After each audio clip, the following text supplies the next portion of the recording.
Hey, what is up everybody? This is Stevie Breach coming to you here today. I got to work a little bit early, thought I would make a video about the RYBACK and basically what is going on with him. RYBACK lost the match on the pre-show to Payback to Kalisto, and then was supposed to be a part of the Monday Night Raw, I guess you can say the United States #1 contender Battle Royal that went down. But it turns out that before the show, RYBACK and Vince McMahon had a little bit of a square off, where basically RYBACK was pushing to get a new contract.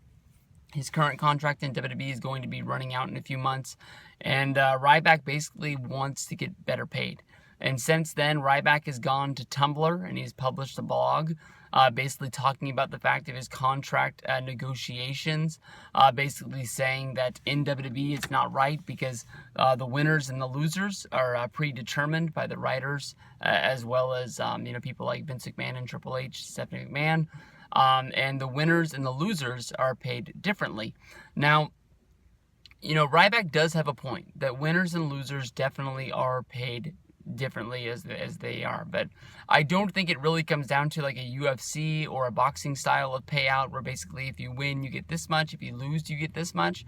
Basically in WWE everyone is predetermined how much they're going to get paid by how much they sign their contract for, just like in other kinds of major sports, whether it's football, whether it's baseball. Obviously, quarterback most of the time is going to be one of the highest paid football players on the field. Definitely there will be other players that the team feels that is a major part of their team, whether that's a running back, a wide receiver, a linebacker, a cornerback, that is the shutdown position that they will pay certain amounts of money to.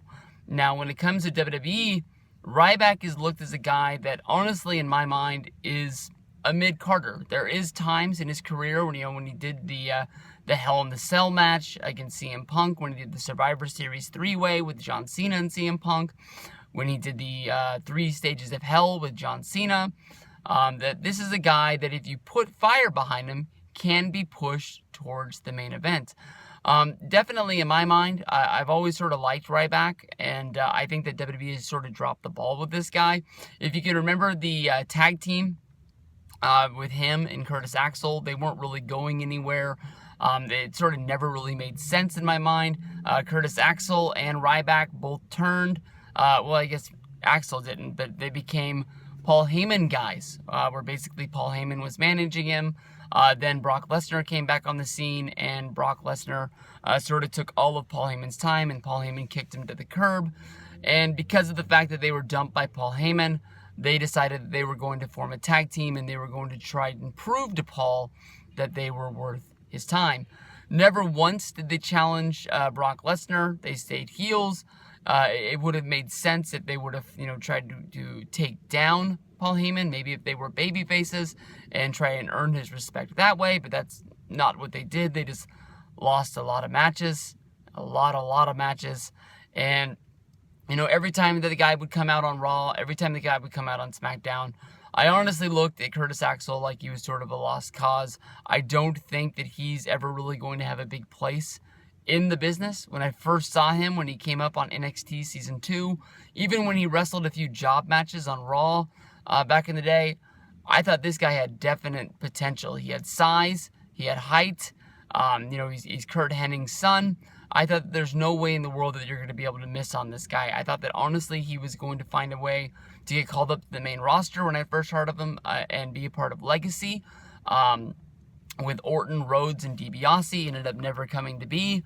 But even I think in a picture in WWE Magazine, Randy Orton said that he had his eyes on this guy as to try and take a place at the team. In WWE, basically when you sign your contract, they know where you're going to be. Sometimes you break through. You become a guy like Daniel Bryan, you become a guy like CM Punk, where the crowd gets behind you, and it makes them use you in a bigger role than what you were first designed out to be. That's what it all comes down to. If you're able to get over with the crowd, they're going to use you in a better light, whether if that's like, Zack Ryder making the YouTube videos and pushing his way to the top. When the CM Punk, interview first came out, definitely a lot of fans took CM Punk's side, took his word for granted. And then when Ryback was able to, set his side of the story on the Chris Jericho podcast, definitely people started to ease up on Ryback and really started to see that this is a good guy. This is a definite wrestling fan that's wanted this from the day he's been there. He has made a few mistakes along the way, but maybe they weren't as bad as CM Punk said it was. And, it's a guy that really does push himself to the limits to become the best wrestler that he could. Honestly, in my mind, I think that Ryback believes that he could be WWE champion. I think that if WWE got behind Ryback, I think that he definitely could be there. But I think that definitely the place that Ryback is in right now, where he's putting his feet in the sand and he's standing up to Vince McMahon, I think he believes in himself. And I think that he's going to have the backing of guys in the locker room, and he might make it a better place for people. Honestly, in my mind, the first thing that came to my mind when I read and heard what he was doing, I just said, I hope that this guy enjoys TNA. Because some people dream that he's going to be able to go over to New Japan and have a good career over there. I think this guy is going to end up in TNA, and that's really going to be the only place for him to be. Whether if it's him going there like a Christian or Jeff Hardy, where he just goes there for a set amount of time, the water starts to clear, and he comes back to WWE, maybe that's it. But honestly, in my mind, these days, if you sign with TNA, I think you're there for life. There are guys like James Storm, Eric Young, Samoa Joe that have made their way over, but these are guys that are almost like they're lifers for TNA, and NXT/WWE is giving them a chance, even AJ Styles, to jump over because they've seen what they've been able to do in the past. And it's almost like with Ryback, him coming up on his contract ending, when it ends, I think it's WWE going to be saying, you had a run here, it was good, but we got a lot of guys down there in NXT that deserve a spot. We got a lot of guys in developmental that we're trying to get up there. Definitely a guy like Finn Balor deserves a spot, whether if that's at Extreme Rules or, when that comes to be. But somebody has to leave, basically, for him to have a spot. And if it's Ryback, it's Ryback. One way or another, I think that Finn Balor is one of the best wrestlers in the world. I like Ryback, but I think that the fight he's having against WWE right now, does he deserve more money than he's getting? Maybe. I don't know the number. But I think he does believe in himself, and I think that he does believe that he could be champion someday. And the spot that he's in isn't the spot that he should be in. Definitely, if you look at that heel run with Axel, and you kept on thinking about, all they have to do is turn this guy babyface, where he basically stood up the authority at Survivor Series a few years ago, and, start, swinging those elbows, say, wake up, fans are going to get behind him, say it's feeding time. And they did. And they ran with it for a while, and he became Intercontinental Champion, and it looked like a good role for him, and then all of a sudden it ended one day. They just basically lost faith in him, I guess you can say. So we'll see what goes down with this. Honestly, in my mind, I think that Ryback is playing this wrong.